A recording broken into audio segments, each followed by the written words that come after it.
Hello everyone on the Betrayal Diaries Stories channel. I'm sure this story will surprise many of you. I know that some may think I'm a naughty and shameless person, but we all have our fantasies, and we should respect those of others. Everyone has their own story of love and desire, and today I'm sharing mine with you. My name is Emily, I'm 33 years old, and I live in Massachusetts with my husband, Oliver, who is 35, and together, we have a son, Billy, who is now 10 years old. Oliver and I have been married for 11 years. He was my first man, and I was his first wife. Our love began unexpectedly. We met at church, and the connection between us was instantaneous. Before long, we fell deeply in love and decided to get married. At the time, we were living in New Hampshire, where we both ran a suit and religious clothing store. The business was thriving, and we felt the time was right to expand our operations.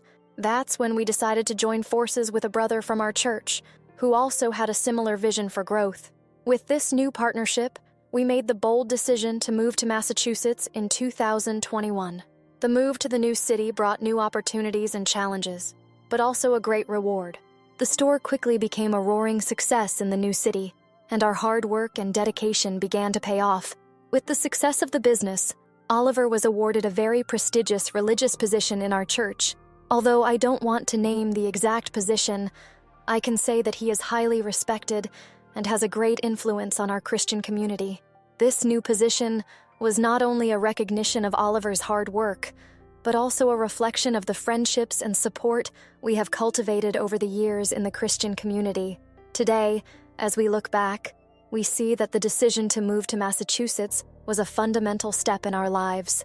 My husband and I were never like most Christian couples out there, or so we thought, especially at the beginning of our relationship. In our first year of marriage, our passion was simply overwhelming. It was so intense and uncontrollable that we were intimate 3 to 5 times a day. We explored everything we could: motels, lingerie, toys, and tried out every possible position. In the beginning, it was a process of building mutual trust, something that took a while to consolidate. As Christians, we faced the weight of judgments and social expectations. Everything we say about our intimate lives is often seen in a sinful and shameful light. In front of people, I've always been the holy woman, the devout and modest wife. But behind this facade, I'm actually a woman with intense and uncontrollable desires. I don't rub it in society's face that I'm a naughty girl, as most women do. On the contrary, I only enjoy these moments with my husband. Because I'm a slightly more uninhibited and mischievous woman, I've always enjoyed watching adult movies. Many have said that I'm addicted to this content, but I got married when I was 22, and to relieve my desires and needs, I satisfied myself alone, which is quite common. After all, I couldn't seek satisfaction with other people, so I found other ways to satisfy myself. During our time together, Oliver and I did some crazy things that we prefer not to remember. One memorable episode happened while we were still living in New Hampshire. We went to a party for my cousin Jack. My cousin wasn't from our church, so the party was completely different from what we were used to. It was a big event, held in a rented space with a swimming pool and dormitories, and it lasted almost 3 whole days of partying. The party was very lively. The drinks were flowing freely, the music was loud, and the food was plentiful. Oliver and I got carried away by the atmosphere and ended up drinking a lot. At the end of the party, we met a very attractive woman. She was a tattooed brunette with stunning hair and a well-toned body. The conversation flowed naturally, and between one conversation and another, we ended up engaging in a triple kiss. The atmosphere warmed up even more, and soon we found ourselves in one of the party's reserved rooms, intensely exploring the 3 of us together for hours on end. The sensation of pleasure and excitement was so intense that it seemed as if time had stood still. However, when the party ended and the effects of the drink began to wear off, the hangover brought with it a wave of regret and shame. During the journey home, the silence between us was palpable. The absence of words reflected the weight of our actions and the discomfort we felt. When we got home, Oliver and I had a serious talk and decided that we would never do anything like that again. The experience, although exciting and engaging, became a memory we'd rather forget. With the fast-paced life we began to lead in Massachusetts, our intimacy began to cool. After Oliver took up his position at the church, He became a little distant, and our intimate connection gradually faded. The toys we used to use often were put aside in a drawer, along with the lingerie that used to be part of our evenings. Our adventures in motels also came to a halt. We wondered what people in the church would think if they saw us going into such a place. In New Hampshire, the situation was quite different. It was a big city, and the chances of being seen were much lower. Here in Massachusetts, concerns about what others might think and the impact on our public image made us rethink many of our choices. Before continuing with this true story of infidelity, please subscribe to the channel and leave a like. So, I started to dedicate myself to playing alone again, accompanied by my adult videos. I didn't see a problem with it. It was a way of relieving the stress of everyday life and satisfying my needs, unlike many people who seek out betrayal. Everything was going well until one night when Oliver caught me in the act. It was late at night, and, as usual, I decided to give myself a little treat so I could sleep soundly. I went to the drawer, took out one of the vibrating toys, and settled down on the bed, ready for my intimate adventure. I was so focused and immersed in pleasure that I didn't notice Oliver coming home. When he opened the bedroom door, he found me right in the middle of the action, toy in hand and cell phone playing a video. His reaction was as if he'd caught me with another man. The look of shock and disappointment on his face was almost indescribable. Oliver seemed like a completely different person, and the tone of his voice was full of frustration and anger. He started shouting, "How dare you still wear that? Are you going mad? And what's that noise of people shouting coming from your cell phone? I can't believe you're watching this crap again." The shock and anger in his voice was evident, and I felt completely exposed and ashamed. The situation became tense, and what should have been a moment of relief for me turned into a painful confrontation. That night was absolute chaos. The fight we had was intense and full of accusations. In that moment of anger, I threw it in Oliver's face that he had no right to criticize me about it, especially when he himself was distant and not dedicated to our relationship. I said that if he wasn't doing his job, at least I was satisfying myself in the way I could. In short, the argument was ugly and quite painful. After that incident, Oliver began to watch me suspiciously, thinking that I was cheating on him. The tension between us became unbearable. Out of anger and to show how upset I was, I took all the toys we had, as well as the lingerie and costumes, and threw them away. To my surprise, it had only just begun. As I mentioned before, Oliver started watching me obsessively. Every step I took and everything I did on my cell phone was closely monitored. One evening, when I got up to get a drink of water, I noticed something disturbing. My phone wasn't locked. Someone had unlocked it and started fiddling with it. The last apps opened appeared as suggestions, indicating that someone had gone through everything. Oliver had completely invaded my privacy, going through my messages and apps in the hope of finding something that would confirm his suspicions. It left me devastated. The feeling of invasion was cruel and painful. I wasn't doing anything to tarnish his image. I had always been faithful and devoted. The trust that underpinned our relationship was being eroded, and I found myself in a situation where my privacy and self-respect were being disrespected. After drinking some water and going back to bed, I tried to settle down and rest. When I woke up in the morning, Oliver woke up too. The room was enveloped in absolute silence, with only the birdsong outside breaking the tranquility. He knew that I had noticed the break-in on my cell phone the night before, and the mood was tense. To my surprise, Oliver spoke calmly. "Darling, I've gone through your phone, but I can explain. It wasn't to keep an eye on you, it was to help you." Those words only fueled my nervousness and frustration. I started to get visibly upset and demanding. I asked him to explain how exactly this could help me. How could the invasion of my privacy, the constant mistrust and the fights be in any way beneficial to us? It was then that he bluntly revealed that he had seen everything on my cell phone, especially the videos I watched alone.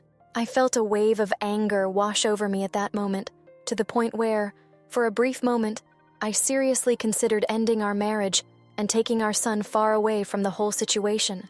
The feeling of betrayal and violation was overwhelming. But before these thoughts could solidify, Oliver began to speak unexpectedly. "Remember, love, at the beginning of our marriage, when we were so intense and did everything together, I know you remember that party with your cousin Matthias, when I said I wanted to be with another woman, and you accepted it calmly, without judging me. You were more than my wife at that moment. You were my partner, and you decided to enjoy it with me. The mention of that unexpected memory took me by surprise.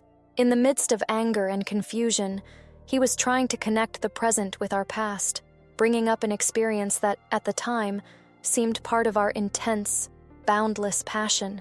He seemed to be trying to rekindle that spark between us, perhaps justifying hacking into my cell phone as a desperate attempt to rekindle what we had lost.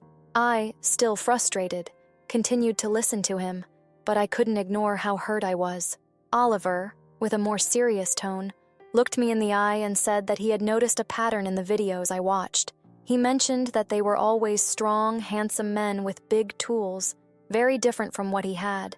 I felt my face heat up with embarrassment. I tried to justify myself quickly, saying that I'd never noticed it, that I only watched it to relieve myself quickly and get to sleep. But inside, I knew I was lying. The truth was that I had always been attracted to men like that. It was a fantasy I kept in the back of my mind, something I had never experienced in real life. It was my deepest secret, a fantasy I'd never dared to share with Oliver, let alone anyone else. When he heard my excuse, he was silent for a moment, watching me intently. Then he asked, almost pleaded, for me to be truthful with him and not lie. It was clear to him, and perhaps even to me, that this fantasy of big tools was something I was trying to hide. He spoke with disconcerting calm, saying that it was impossible not to notice. After all, each video I watched seemed to be bigger than the last. His perception left me speechless. I didn't know how to react, caught between shame and the fear of losing his trust, but also without the courage to admit the truth that I was hiding so much. He continued, with a determined look and a calm that left me even more disconcerted. I know mine isn't like that, it's small, you know that. But, as a bargaining chip, I want you to satisfy this craving that's been tormenting you.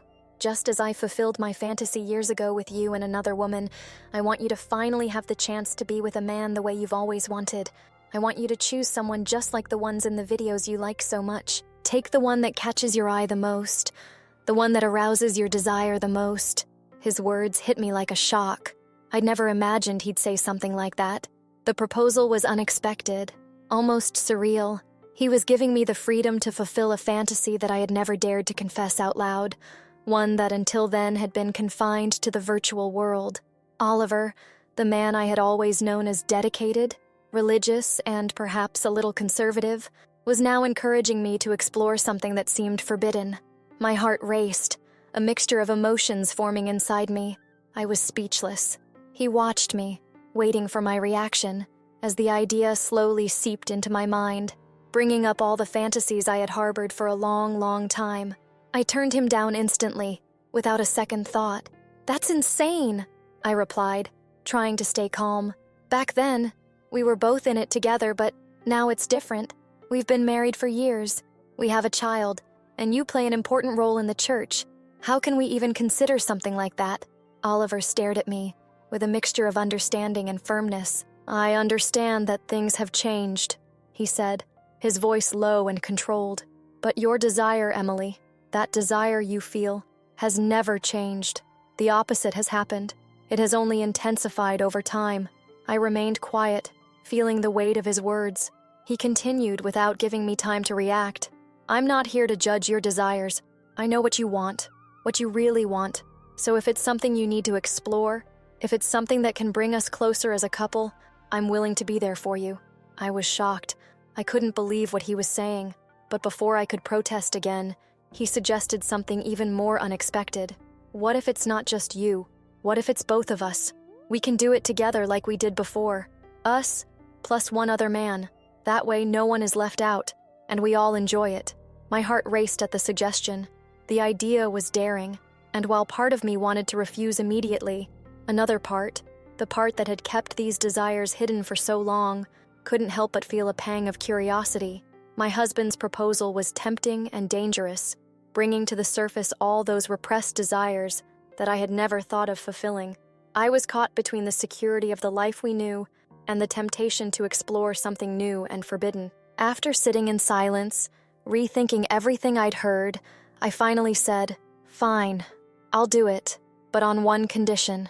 It has to be with someone outside our social circle, someone who doesn't know anyone close to us, and preferably in another city. I don't want to run the risk of anyone knowing. Oliver agreed without hesitation. He assured me that he would take care of everything, that he would find the right person, someone who would fit in perfectly with what I wanted, without missing a single detail. His determination surprised me, but at the same time it put me at ease. It seemed that he was taking this situation as seriously as I was. After that conversation, something changed between us. The atmosphere warmed up, and I could see how excited he was about the idea. The bulge under the covers left no doubt, and with peace made and this new fantasy taking shape, we gave ourselves to each other in a way we hadn't done for years. It was intense, passionate, as if the flame that had been going out had been lit again. That morning was unforgettable. We had an ardent relationship like never before, repeating the act several times, rediscovering each other. To make the moment even more special, Oliver even put on one of the movies for us to watch together. The harmony between us was perfect, and for the first time in a long time, I felt that we were really connected. He loosened up in a way I hadn't seen for years, and I also allowed myself to be totally free with him. After our hectic morning, we fell into bed exhausted, as if we had run a marathon. Still gasping for breath, I looked over and saw Oliver picking up his cell phone. To my surprise, he had started downloading a dating app. "What are you doing?" I asked, curious. He calmly explained that he was going to create a profile for both of us, but without showing our faces. The idea was to find someone who was looking for a no-strings-attached adventure, a third party to take part in this new experience we had decided to explore together. The idea made me both nervous and excited. It was as if we were entering unknown territory, but Oliver's presence by my side gave me the security I needed. He carefully chose our best photos, the ones that showed our bodies in an attractive way, but without revealing our identities. After cropping our faces out of the images, he posted them on the app, and just like that, our couple profile was ready, waiting to meet our first suitor. Searching further, we discovered several websites dedicated to exactly this kind of purpose. No strings attached dating, where couples could have fun with other people. It was a completely new world for us. There were profiles of all kinds, couples looking for other couples, women looking for experiences with other women, and even people with more specific and peculiar interests. The diversity and freedom offered by these spaces was amazing. We decided to register on some of these sites, creating discreet but attractive profiles. As we explored this world further, we began to realize how many people were looking for the same things as us. Every click, every message exchanged, increased our excitement and curiosity. It was as if we had opened a door to a parallel universe, where the rules were completely different from what we were used to. After that day, our lives really changed, and it was like water to wine. Our nights became more intense and daring, driven by the messages and provocative conversations we started having with other men. The anticipation of realizing the fantasy we now shared only grew, making each interaction a new source of excitement. We still haven't chosen the lucky man who will join us, but we already have some contacts saved, just waiting for the right moment to start this new experience. The anxiety and anticipation of what it will be like has only made our bond even stronger and more intimate.